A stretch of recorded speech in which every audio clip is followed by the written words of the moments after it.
예, 하나님 말씀을 보겠습니다. 하나님 말씀은 구약성경 시편 26편 8절에서 12절 말씀입니다. 구약성경 시편 26편 8절에서 12절 말씀을 교독하도록 하겠습니다. 여호와여, 내가 주께서 계신 집과 주의 영광이 머무는 곳을 사랑하오니 내 영혼을 죄인과 함께 내 생명을 살인자와 함께 거두지 마소서. 그들의 손에 사악함이 있고 그들의 오른손에 뇌물이 가득하오나 나는 나의 완전한 을 행하오니 나를 성량하시고 내게 은혜를 베푸소서.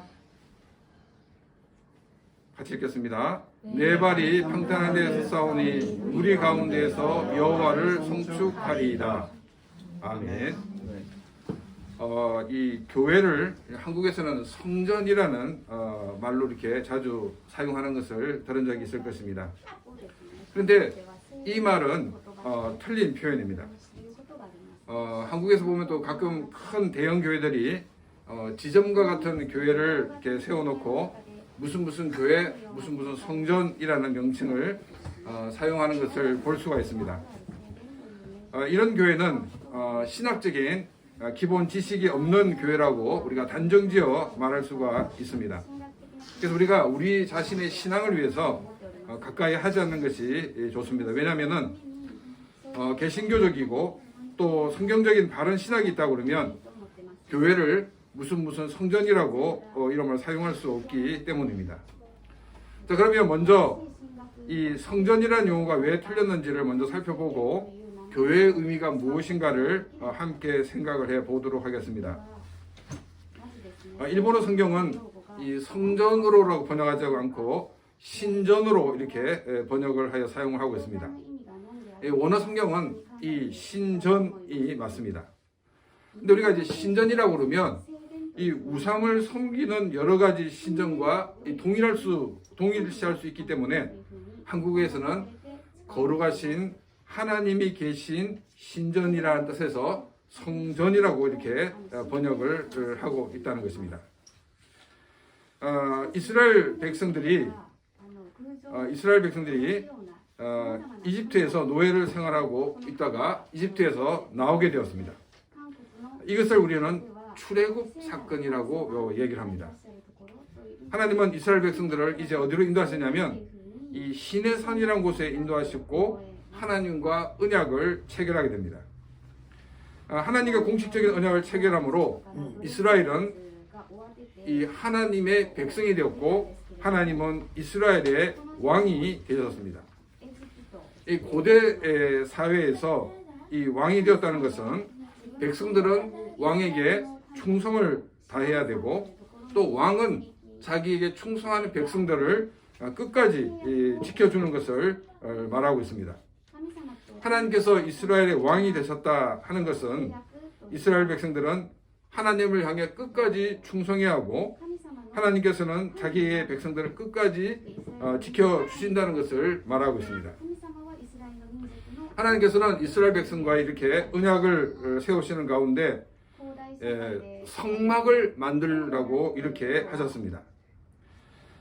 그리고 이 성막이 완성되면 이곳에서 하나님께서 정하신 방법대로 의식을 행하라고 이렇게 말씀하셨습니다.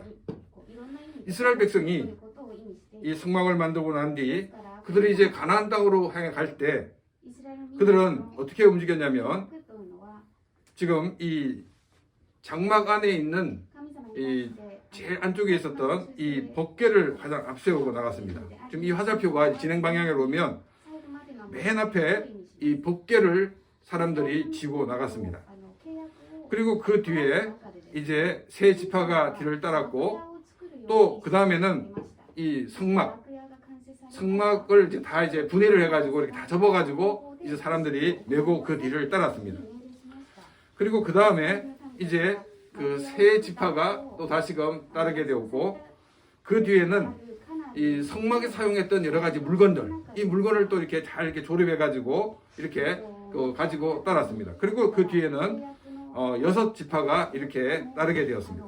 그래서 이동할 때는 성막 안에 있었던 법궤를 가장 앞세워 나갔고 그들이 멈추게 되면 어떻게 되냐면 그들은 여기 보면 성막에 이 그들의 삶의 가장 중심에 두고 사람들이 텐트를 치고 생활을 했던 것을 우리는 보게 됩니다. 그런데 이 성막이 있는데 이 성막은 아무나 다 이렇게 출입하는 곳이 아니었습니다. 일반인들은 성전에 또 혹은 성막에 이렇게 이 안까지 들어갈 수가 없었습니다. 여기 보면은 여기 그 그림을 보게 되면 성막이 있는데 이 성막 요 입구까지는 올 수가 있는데 그 안에까지는 들어가지를 못했다는 것입니다. 그러니까 지금 여기가 성막이고 여기까지 왔다는 겁니다. 자, 성전도 마찬가지였고 성전도 요 입구까지만 왔지 그 안에는 들어가지를 못했다는 것입니다. 1년에 그 안에 들어갈 수 있는 사람들은 레위인이나 제사장만 그 안에 들어갔습니다. 그리고 이 성막도 보면 이 안에 성전 안에 여기 성소가 있고 지성소가 있는데 이 성소는 이제 자주 매일 들어갔지만 뒤에 지성소가 있는데 이 지성소에는 대제사장이 1년에 한 번밖에 안 들어갔다 하는 것을 우리가 알 수가 있습니다. 그 이제 이 유대인들은 어떻게 했냐면은 그 일반적인 재물을 가지고 올 때 다 요 앞에서 그 제사를 드렸지 안에까지 들어가지 못했다 하는 것을 우리가 알 수가 있습니다. 이런 걸 볼 때 이 성소나 성막은 사람들이 모여가지고 예배를 드리기 위해서 만들어진 것이 아니다 하는 것을 우리가 알 수가 있습니다. 또 이 성막이나 장막은 지역마다 세워져 가지고 사람들이 그 지역마다 모인 것이 아니라 이스라엘은 그 큰 땅에 이 한 곳밖에 없었다는 것입니다. 우리가 이제 이스라엘 백성들이 매주일마다 이곳에 모여가지고 예배드리는 것이 쉽지 않았다는 것을 우리가 그리상으로도 알 수가 있습니다. 이스라엘 백성들은 1년에 3차례 유월절, 오순절 그리고 이 수장절 이 세 절기 때만 나와서 하나님께 예배를 드리라고 말하고 있습니다. 근데 그들도 아까 그 봤던 것처럼 그 입구까지 와서 예배에 참관하는 그와 같은 모습이었던 것을 우리가 알 수가 있습니다. 근데 예를 들어서 개인적으로 죄를 지었을 경우에는 이제 그 자신이 지은 죄를 용서받기 위해서 제물을 들고 나와서 예배를 드리기도 하였습니다. 근데 솔로몬이 우상 숭배를 통해서 이제 이스라엘이 둘로 나눠지게 되었습니다. 북쪽을 북이스라엘이라고 하고 남쪽을 남유다라고 이렇게 불렀습니다. 그런데 이 북이스라엘이든 남유다든 우상 숭배를 포기하지 않고 그들은 우상 숭배를 함으로써 이 북이스라엘은 아시리아에 의해서 722년 BC 722년에 멸망을 받게 되었습니다.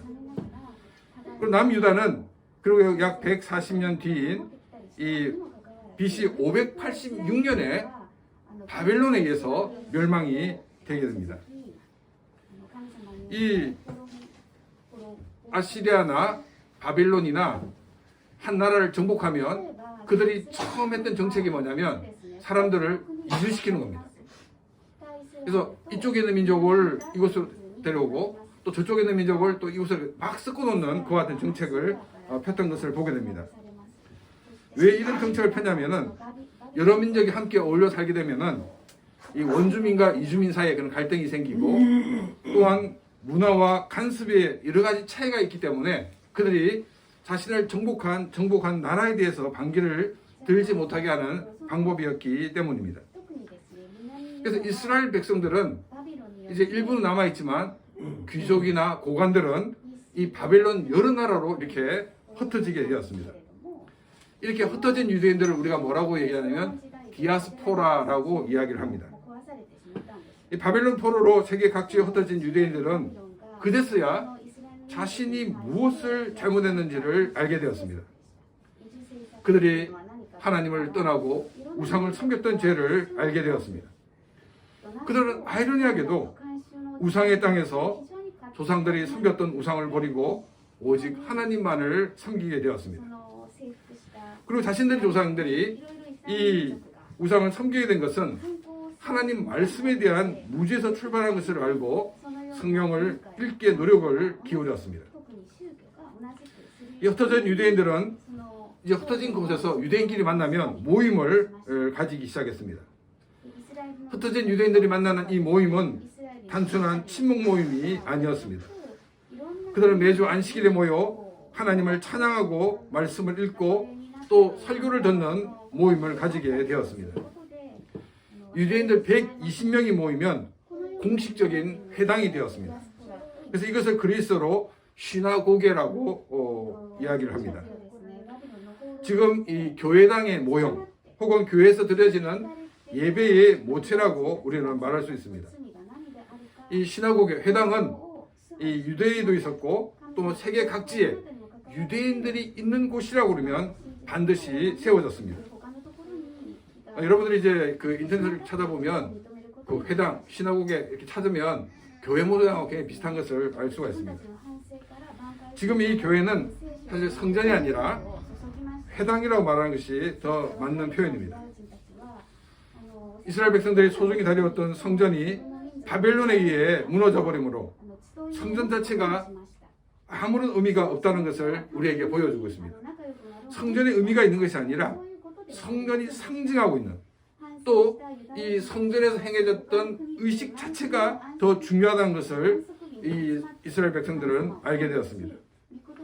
또 이제 신약 시대가 되어서 예수님께서 이 땅에 오셔서 하시는 말씀이 뭐냐면 내가 성전이다라고 이렇게 말씀하셨습니다. 예수님께서 자신을 성전이라고 말씀하신 것은 이 성전에서 행해졌던 모든 일이 예수님께서 앞으로 하실 일에 대한 하나의 상징이었기 때문입니다. 그리고 예수님은 이 모든 일들을 이루셨습니다. 그래서 성막이나 성전은 우리 죄를 대신하여 십자가에 죽으실 예수님에 대한 상징이었다는 것을 알 수가 있습니다. 성전 자체가 중요했다고 그러면 아마 성전이 무너지지 않았을 것입니다. 예수 그리스도를 상징하고 또 예수 그리스도 하실 일을 상징하는 솔로몬의 성전이 바벨론에 의해 무너졌습니다. 성전이신 예수님도 우리 죄를 용서하시기 위하여 로마에 의해 죽임을 당하셨던 것을 우리는 보게 됩니다. 성전은 혹은 성막은 예수님을 상징하고 있고 예수님이 하실 일에 대한 상징이었습니다. 우리가 이스라엘 백성들이 이동할 때 이 하나님의 법궤를 맨 앞장 세우고 나가고 멈추게 되면 이제 이 성막을 가운데 두고 이렇게 텐트를 쳤던 것을 기억하고 계실 것입니다. 이것은 어떤 의미가 있냐면 하나님의 백성들은 늘 하나님의 말씀을 앞장 세우고 그래야 된다는 것을 우리에게 보여주고 있습니다. 또 머물 때는 성막이 그 가운데에 섰습니다. 이것은 우리의 삶에 있어서 예수 그리스도를 우리의 중심에 두고 살아야 한다 하는 것을 우리에게 보여주고 있습니다. 그래서 이 성전은 오직 예수 그리스도에게만 사용할 수 있고 이 교회 건물에 대해서는 사용하는 단어가 아니란 것입니다. 기독교가 유대인들의 모임인 이 시나고게, 즉 회당이라는 단어를 사용하고 있지 않고 교회라는 단어를 사용하고 있다는 것을 우리는 또한 주의 있게 봐야 됩니다. 한국에서 온 크리스찬들이 시내를 이렇게 구경하다가 갔다 와서 목사님 제가 오늘 교회 찾았어 교회 하고 이렇게 보여주는데 사실 교회가 이 금강교회 그러니까 불교 계통의 하나의 신앙 종교입니다. 또 우리 교회도 올라다 보면 여기 후쿠오카 교회라고 되어 있는데 그것도 불교 계통의 하나의 그 모임입니다. 그 일본에서 이 교회라는 것은 언제 사용하냐면 외국에서 들어온 종교 그리고 또 이 경전이 있어가지고 그 경전을 통해서 가르치는 그 종교에 대해서는 이렇게 그 교회라는 단어를 사용하고 있습니다.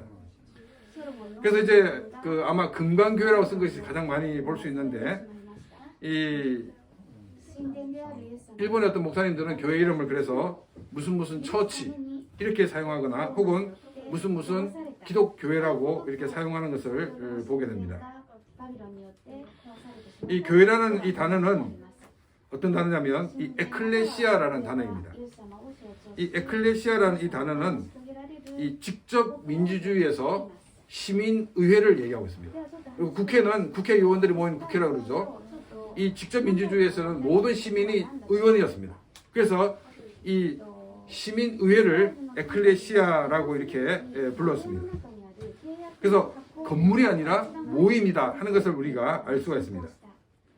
교회 역시 이 교회라는 것 자체가 건물을 말하고 있는 것이 아니라 예수 그리스도를 주로 고백하는 사람들이 모인 것이 교회라는 것입니다. 그래서 건물은 교회당 혹은 예배당이라고 우리는 얘기합니다. 그래서 주일날 이렇게 우리가 모였을 때는 후쿠오카 안디옥 교회지만 평소에는 김명민 목사집이 됩니다. 그래서 그 차이를 우리가 이해를 해야 한다는 것입니다. 그래서 구약의 이스라엘 백성들은 이 이스라엘 민족 자체가 바로 이 신약적인 관점으로 볼 때는 교회입니다. 이 시민들이 참여한 에클레시아에서 회의를 하고 결정을 하고 자기가 그걸 가지고 이제 생활 속에서 그 법을 실현해 나갑니다. 이것처럼 교회는 우리가 모여서 하나님의 말씀을 듣습니다. 우리가 들었던 이 하나님의 말씀을 가지고 자기의 생활에 나가서 그 말씀대로 실천하는 것이 바로 교회의 이 모습인 것을 우리가 알 수가 있습니다.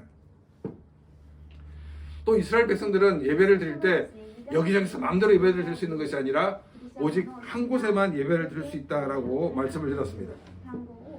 성전은 예수 그리스도를 상징한다라고 말씀을 드렸습니다. 기독교의 신앙 공동체는 다른 것을 섬기는 것이 아니라는 것입니다.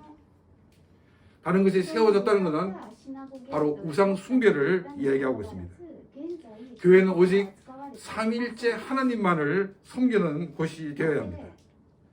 삼위일체 하나님 이외의 다른 신을 섬긴다 그러면 또 다른 것을 섬긴다 그러면 그것은 우상 숭배에 해당된다는 것입니다. 교회는 오직 삼위일체 대신 하나님만을 섬기는 곳이 바로 교회입니다. 자, 우리가 성경을 보게 되면 바울이 종종 어떤 표현을 하고 있냐면 이 크리스천의 몸을 우리 크리스천 몸 자체를 이 하나님의 성전이라고 이야기를 합니다. 또 교회를 우리가 모이는 이 교회 자체를 이 성전이라고 말을 합니다. 여기서 말하는 이 성전은 이 구약에서 말하는 것 같은 그 성전의 개념과 동일한 개념이 아니라는 것입니다. 앞에서도 말한 것처럼 한국 성경은 성전으로 되어 있지만 일본어 성경은 신전이라고 되어 있다고 말씀을 드렸습니다. 자, 그러면 한번 생각해 보십시오. 이 아테네 신전은 이 아테네를 신으로 모시는 신전입니다.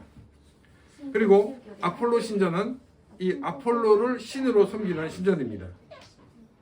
그러면 이 사람들이 오해하는 것은 그러면 마치 이 아폴로나 이 아테네를 신으로 인정한 것처럼 생각하는 그게 아니라 그 각 신전에서 신을 섬기는 것처럼 기독교는 삼위일체 하나님만을 섬기는 것을 말하고 있습니다.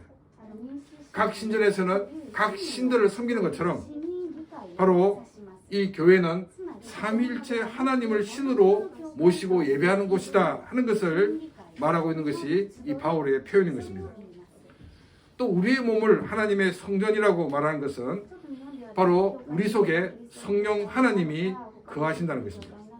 그래서 우리는 하나님을 모신 자로 성령 하나님을 모신 이 신전으로 살아가야 된다는 것을 우리에게 말하고 있습니다. 여기까지가 성경에서 말하고 있는 성전과 교회의 차이점입니다. 근데 우리가 이제 기독교 역사를 보게 되면 기독교 역사 속에서 기독교에 대해 다양한 표현들이 있습니다. 이단들이 많이 생겼을 때는 뭐라고 얘기하냐면 감독이 있는 곳이 교회다라고 얘기를 했습니다. 이것은 교회의 정통성을 강조하기 위해서 그 말이 생겼습니다. 또 종교교육자들은 교회를 뭐라고 얘기하냐면 신자의 어머니다라고 이야기를 하였습니다. 이 개신교들은 이 교회를 말할 때 루터나 칼빈이 말한 이 개념을 계승하고 있습니다. 교회가 신자의 어머니다라고 말하는 것은 교회는 성도들로 하여금 하나님의 사람으로 자라도록 돕고 섬기는 일을 한다는 것을 강조하고 있습니다. 자, 여기까지가 오늘 본문 말씀을 이해하는데 우리가 이해해야 되는 부분입니다. 우리는 지난 주일 말씀을 통해서 크리스천의 삶은 심플해야 된다라고 말씀을 드렸습니다. 심플이라는 것은 단순 무식하거나 또한 흑백놀이를 가지고 사는 것이 아니다라고 말씀을 드렸습니다. 성경이 가라는 곳에 갑니다. 또한 성경이 서라는 곳에 서는 것이 바로 심플한 삶이라고 말씀을 드렸습니다. 또 성경에서 악이다 이러면 그 악을 버리는 것입니다. 또 자신도 모르게 이 악을 행할 수 있기 때문에 늘 하나님 앞에 참여하는 삶을 사는 것이 바로 심플한 삶이다라고 말씀을 드렸습니다. 이런 심플한 삶을 살려는 이유가 중요한데 그 이유는 하나님과 동행하는 삶을 살고 싶기 때문입니다. 8절 말씀입니다. 여호와여 내가 주께서 계신 집과 주의 영광이 머무는 곳을 사랑하오니. 여기 주께서 계신 집, 주의 영광이 머무는 곳을 사랑한다라고 말하고 있습니다. 그리고 보통 이제 성경을 볼 때 주께서 계신 집이나 주의 영광이란 이 말은 하나님의 임재를 상징하는 용어들입니다. 근데 여기서 주께서 계신 집은 그냥 일반적인 하나님의 임재로 설명하기보다는 다윗 시대에 있었던 성막으로 보는 것이 더 정확합니다. 왜냐하면 주께서 계신 집이나 또 주의 영광이 머무는 것이 각각 다른 문장에 있다 그러면 우리가 하나님의 임재라고 설명할 수 있지만 지금 주님이 계신 하나님의 영광이 머무는 곳이라고 설명하고 있기 때문에 이 성막으로 보는 것이 더 정확하다 하는 것입니다. 다윗은 이 하나님의 성막을 사랑한다라고 고백을 하고 있습니다. 이것은 한 장소를 사랑한다는 것이 아니라 성막에 임하시는 하나님을 사랑한다는 고백입니다. 다윗이 하나님의 임재를 사모하는 것은 평안한 삶을 살기 위해서가 아니었습니다. 다윗이 하나님의 임재를 사모하는 것은 자신을 왕으로 세우셨기 때문도 아니었습니다. 다윗은 하나님을 사랑하였기 때문에 하나님과 동행하기를 원했고 또한 심플한 삶을 살았던 것입니다. 결혼은 두 사람의 사랑이 전제가 되어야 됩니다. 한 사람이 가지고 있는 재산이나 사회적인 지위 때문에 결혼한다 그러면 그 결혼은 파국으로 갈 수밖에 없을 것입니다. 물론 사랑하기에 결혼한다고 하지만은 파경으로 가는 부부들도 있습니다. 근데 파경으로 가는 이유는 여러 가지 이유를 말하지만 진정으로 사랑하지 않았기 때문입니다. 결혼을 예를 드는 것은 신앙도 결혼과 같기 때문입니다. 하나님에 대한 사랑이 없는 신앙은 조그마한 어려움에도 흔들립니다. 우리가 하나님과 동행하는 삶을 살려고 하는 것이 우리의 삶의 안정과 평안이 목적이 되어서는 안 된다는 것입니다. 물론 처음에는 다양한 이유로 신앙생활을 하게 됩니다. 그러나 우리는 예배를 통해서 또한 개인의 경건 생활을 통해서 하나님을 만나고 하나님을 사랑하는 사람들이 되어야 합니다. 제가 바른 신앙을 가지고 난 이후에도 많은 어려움이 있었습니다. 하나님은 왜 나를 이렇게 꼼짝 못하는 코너로 몰아넣고 이렇게 숨도 못 쉬게 하는가, 이렇게 느낄 때 그런 환경도 많이 있었습니다. 저는 그런 가운데서도 하나님이 나를 얼마나 사랑하고 계신가를 알고 있었습니다. 또 한 마음 한구석에서는 하나님을 향하여 야속한 마음도 느꼈지만 저는 하나님을 진정으로 사랑하고 있었습니다. 나를 향한 하나님의 사랑과 하나님을 향한 사랑, 나의 하나님을 향한 사랑, 이것은 모든 어려움을 이기고 좀 더 성숙한 크리스천이 될 수가 있었습니다. 여러분, 환경을 탓하지 마시기 바랍니다. 쓰레기 더미 가운데서도 장미가 핀다는 말이 있습니다. 반대로 아름다운 정원에도 잡초가 자란다는 것을 우리는 또한 기억해야 됩니다. 나는 쓰레기 더미 위에 피어나는 장미인가, 아니면 아름다운 정원에 난 잡초인가를 돌아보시기를 바랍니다. 하나님을 사랑하는 사람은 쓰레기 더미에서도 피어나는 장미로 살 수가 있고 또한 아름다운 정원에서도 장미로 살 수가 있습니다. 그러나 하나님을 사랑하지 않는 사람들은 자신이 아름다운 정원에 있어도 잡초에 불과하다는 것입니다. 그러면서 자신이 보는 것이 전부 다 아름다운 정원이니까 자신도 굉장히 아름다운 것 같은 꽃으로 착각을 하고 있습니다. 그러나 그들은 뽑혀야 하는 잡초에 불과한 존재라는 것입니다. 자꾸 다른 곳에 눈을 돌리지 마시고 하나님의 영광이 머무는 곳에 사랑을 하시기 바랍니다. 하나님을 더 깊이 사랑하시고 또 하나님과 동행하는 삶이 되시기를 바랍니다. 그래서 쓰레기 더미에든지 또한 아름다운 정원에서든지 어디서든지 장미꽃을 피우는 그런 귀한 삶이 되시기를 바랍니다. 9절 말씀입니다. 내 영혼을 죄인과 함께 내 생명을 살인자와 함께 거두지 마소서. 여기서 거둔다는 말은 모은다는 말입니다. 우리의 삶은 사람들에게 영향을 주든지 아니면 영향을 받을 수밖에 없습니다. 구절에서 내 영혼을 죄인과 함께 모으지 말라고 하고 내 생명을 살인자와 함께 모으지 말라고 이렇게 말하고 있습니다. 그리고 구체적인 악을 이렇게 말하고 있습니다. 10절 말씀입니다. 그들의 손에 사악함이 있고 그들의 오른손에 뇌물이 가득하오나, 이 손에 사악이 있다는 것은 항상 죄를 행할 준비가 되어 있고 악을 행하고 있는 사람이라는 것입니다. 그리고 그들의 오른손에 뇌물이 가득하다라고 말하고 있습니다. 오른손에 있는 뇌물이 주기 위한 것인지 아니면 받는 것인지 알 수가 없습니다. 저는 근데 이 주기 위한 것이 아닌가 이렇게 생각이 듭니다. 왜냐하면 뇌물을 주는 사람들은 자신의 사악을 감추기 위해 또 자신의 죄를 무마하기 위해서 뇌물을 사용하기 때문입니다. 물론 뇌물을 받는 것도 죄에 대한 침묵하고 방관한 자세입니다. 뇌물을 통해 악이 감추어지고 무마되며 악은 계속 기승을 부리며 악을 행하게 될 것입니다. 다시 9절 돌아 생각해 보겠습니다. 자, 여러분, 우리가 눈에 보이는 위험을 불안해합니까? 아니면 눈에 보이지 않는 위험을 불안해합니까? 우리는 눈에 보이는 위험을 불안해합니다. 내 영혼을 죄인과 함께라는 것은 우리 눈에 보이지 않는 위험을 말하고 있습니다. 내 생명을 살인자와 함께라는 말은 우리 눈에 보이는 위험을 말합니다. 만일 저 사람이 사이코패스라는 것을 우리가 알고 있다 그러면 아마 혼자 그 사람과 함께하지 않을 것입니다. 그런데 우리는 이 눈앞에 보이는 위험은 이렇게 우리가 피할 수 있지만 눈앞에 보이지 않는 위험은 피하기가 어렵다는 것입니다. 왜냐하면 우리 눈에 보이지 않는 위험은 우리도 모르는 사이에 집어삼키기 때문입니다. 죄는 방사능과 같다라고 말할 수가 있습니다. 주위에 방사능 사고가 나면 우리가 모르는 사이에 우리는 피폭자가 되어버리고 만다는 것입니다. 이처럼 죄는 우리도 모르는 사이에 우리의 삶을 잠식하여서 죄 가운데 살게 합니다. 그래서 시편 기자는 내 영혼이 죄인과 함께라고 표현을 하고 있습니다. 영혼이 죄에 어떤 영향을 받는지 눈에 보이지 않지만은 그러나 죄인들과 함께 했으면 나도 모르게 죄의 영향을 받을 수밖에 없기 때문입니다. 좀 전에 말한 것처럼 살인한 사람이 옆에 있다면 우리는 내 자신이 직접 생명의 위협을 느끼기도 합니다. 또한 볼 수도 있습니다. 그러나 이 영혼이 우리를 잠식하는 것은 너무나 서서히 우리를 잠식시키고 있다는 것입니다.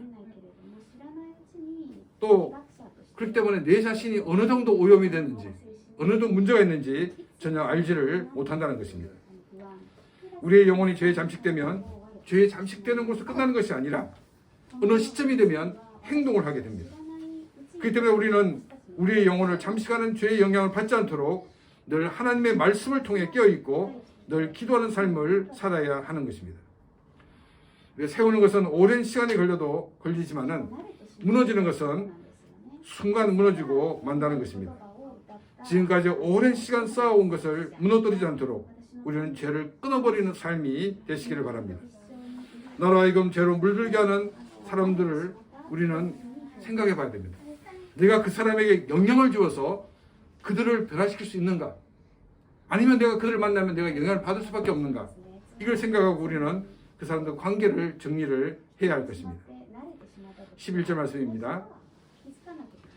나는 나의 완전함에 행하오리니 나를 성령하시고 내게 은혜를 베푸소서. 1절에서는 이 완전함에 행하였다라고 고백하고 있고 11절에서는 완전함에 행할 것이다 라고 고백을 하고 있습니다. 1절은 과거의 고백이라면 11절은 미래를 향한 고백입니다. 과거에도 이 두 마음으로 나눠지지 않고 오직 하나님만을 의지하며 살았던 것처럼 미래에도 두 마음으로 세 마음으로 나눠지지 않고 오직 하나님만을 의지하며 살겠다라고 고백을 하고 있습니다. 그리고 하나님께서 나의 이 결단을 보시고 나의 부족함에서 나의 연약함에서 죄를 범하는 나를 구원해 달라고 기도를 하고 있는 것입니다. 그리고 하나님께서 은혜를 주셔서 이 모든 것이 이루게 해달라고 기도하고 있는 것입니다. 여러분, 죄 가운데서 문제를 해결해달라고 기도하기보다는 죄를 끊고 하나님이 기뻐하시는 것을 행하는 가운데 기도를 하는 것, 이것을 하나님이 더 기뻐하신다는 것을 우리는 알 수가 있습니다. 12절입니다. 내 발이 평탄한 데에 섰사오니 무리 가운데서 여호와를 송축하리이다.